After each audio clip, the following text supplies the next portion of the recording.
read your section. Yo! Welcome! So glad you are here. Check out my new screen. We are getting down, and today we're learning how to mix tear out drums.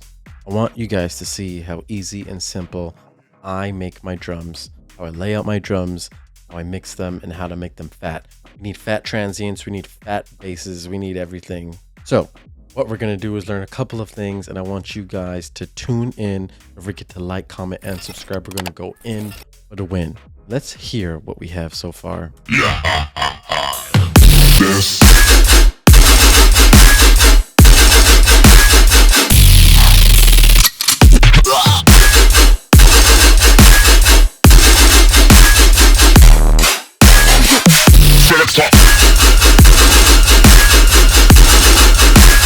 Passcode required. Oh dear.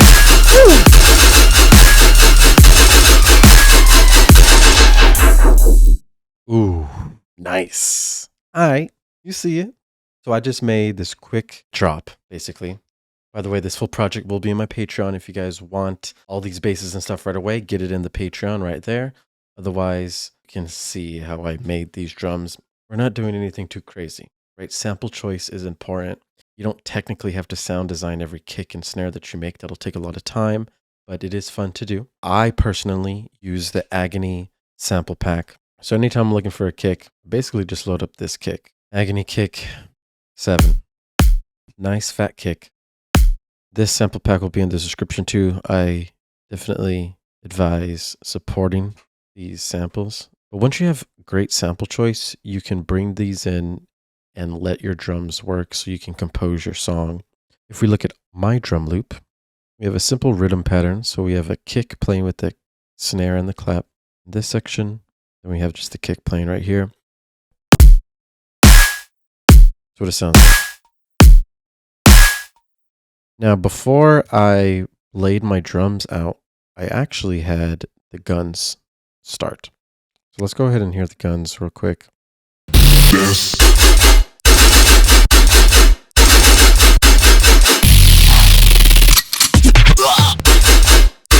You have the guns playing with the sub down here.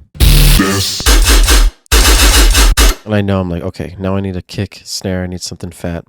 So the way I do it here is I load up a sampler, put this sampler, I put the kick in the sampler here, turn off snap, turn off the loop, make sure it's just one voice, put the volume back at 0. Then I can mess with the decay, sustain, and release here to make the kick how I want it. I want the kick to play full out, so we just turn these all the way up. From here, we have the simple kick. But I want it to fit with the mix more, so I add a glue compressor to pump it up even more. To really blend in with the mix. This. After. This. So adding slight oomph, slight bump. It's always nice. You want a glue compressor. So very simple kick. When the 3 comes, see 33.3, 34.3, this is where we add the snare. We add the TEAROUT pan snare. This is going to add like tonal and lots of transient. Then we have this clap, just kind of adding some release and some tail to it, as well as adding some width, and just the overall snare and clap combo is really good. So I put these two together. These are already loud individually. And then we add a drip TT, which is the compressor, OTT, and then another glue compressor. Really just make it loud. So this is before.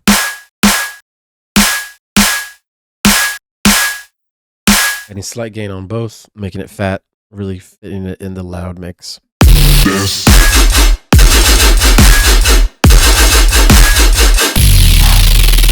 See, I take out the kick and snare here, little fill happen.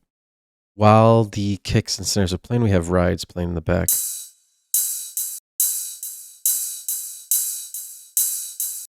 This.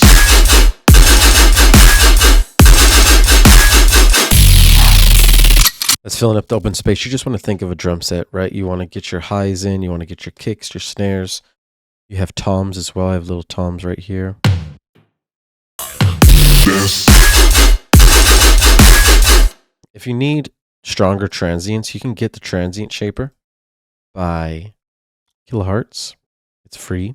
and this will add beef to your transient. So if you need more attack, bring this up, bring the sustain down, you can bring the pump up. You can really control and create your own kick here. Remember, sample choice is everything. You can also layer multiple kicks together to create one kick. I've done that in multiple songs too. Nowadays, I just keep it simple, find one fat kick, boost it up a little bit with the glue compressor. The important thing though is that when I'm creating this song, I'm not just sending all my signals, like the kick, snare, and all the basses straight to the master.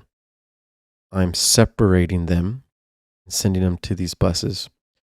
So we have a sidechain group that holds the lows, mids, and highs. And separately, we have the drums. So the kicks and snares will be sent to this, and then it'll be sent to the buses, then the master.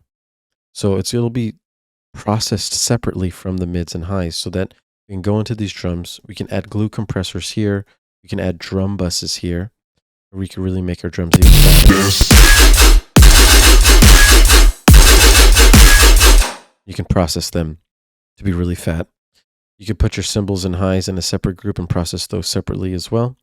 But really separating your drums and keeping them above all the rest of the sounds is going to help a lot.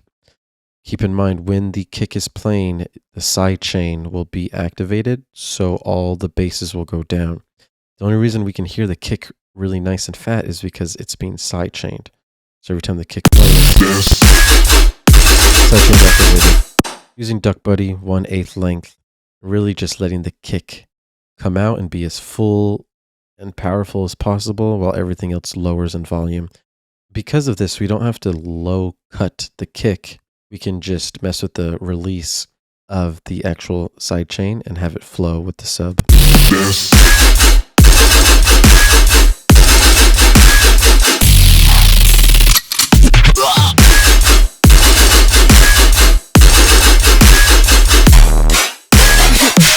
I don't want you guys to trip too hard about mixing your kicks or creating brand new kicks. I just want you guys to have good sample choice. There's a lot of amazing samples. You're just using the kick. You can use multiple kicks too. Like I said earlier, layer 2, layer 3. Make sure that they're clipping at 0 and make something new if you need to. But don't stress about it, man. Drums are fun. Drums are the rhythm. Hope you guys enjoy this. If you want, you can leave a like and comment, and that will support me. If you want the full project, don't forget that's in the Patreon. Lots of new videos coming soon and new music's on my SoundCloud. You guys stay fresh. Peace out. Later. Only know you've been